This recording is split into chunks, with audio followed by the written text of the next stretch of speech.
उत्तराखंड के गढ़वाल हिमालय में चमोली जिले की ऊंची चोटियों के बीच शिकार की एक पुरानी कहानी है। वो अप्रैल की एक ठंडी सुबह थी। मैं और मेरे दोस्त शिकार पर निकले थे, एक लोमड़ी का पीछा करते हुए।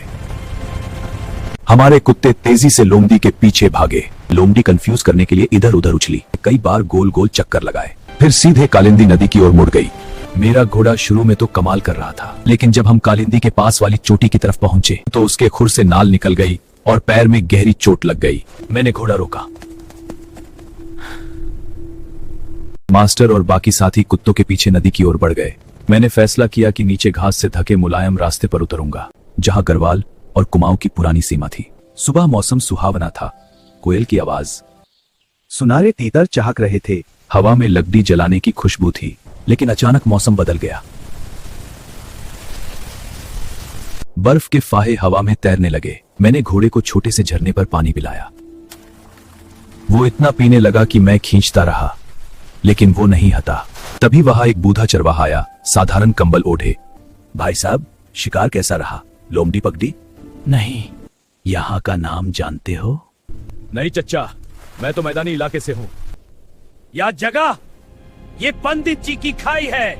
यहाँ उस समय पंडित जी प्रवचन दे रहे थे, जब अंग्रेजों के सिपाही कर्नल क्लार्क और उसका साथी लेफ्टिनेंट ग्रिफिन उन्हें कुत्तों के साथ ढूंढ रहे थे, जैसे आज तुम लोमड़ी को ढूंढ रहे हो। लेकिन उसी पल वहां घना कोहरा छा गया और पंडित जी गायब हो गए। आज उस घटना को 120 साल हो गए। आज भी वो दोनों शिकार करते फिरते हैं। कर्नल क्लार्क और ग्रिफिन दोनों श्रापित हैं। पंडित जी के पीछे भटकते रहेंगे जब तक प्रलय नहीं आएगी। क्या आपने कभी देखा है उन्हें? हाँ, देखा है, कभी धुंध में, कभी चांदनी रात में। लेकिन आप उन्हें कैसे पहचानते हैं? सिर्फ देखा नहीं, एक बार सुना भी है। 3 साल पहले जब पंडित जी की याद में यहाँ आया था, रात हुई, धुंध छाई, मैंने एक छोटा सा तंबू देखा। अंदर से हंसी मजाक की आवाज आई। मैं चुपके से पास गया। झांक कर देखा, 2 आदमी बैठे थे। पहला खूबसूरत लेकिन दुखी आंखों वाला, चेहरा पीला, होंठ पर शराब का दाग। दूसरा गंदा, नफरत और लालच से भरा हुआ। कर्नल क्लार्क, चांदनी रात है, आज पंडित को पकड़ लेंगे। सुबह तक मारकर जमीन में दबा देंगे। क्लार्क दुखी मन से मुस्कुराया। तू ऊपर रास्ते जा, मैं नीचे रह लूंगा। मैं उत्तराखंड की नदी तक पहले पहुंच जाऊंगा। फिर ग्रिफिन ने ग्लास उठाया। आखिरी प्रतिज्ञा। प्रतिज्ञा? किस बात की प्रतिज्ञा?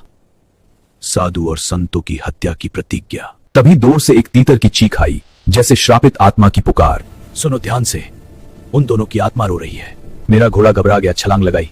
मैंने लगाम ढीली छोड़ दी। मैं भी डर गया था।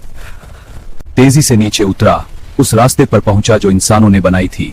मन में डर था, कहीं मैं भी उन भटकती आत्माओं से न मिल जाऊं, जो पंडित जी का शिकार करते फिरते हैं।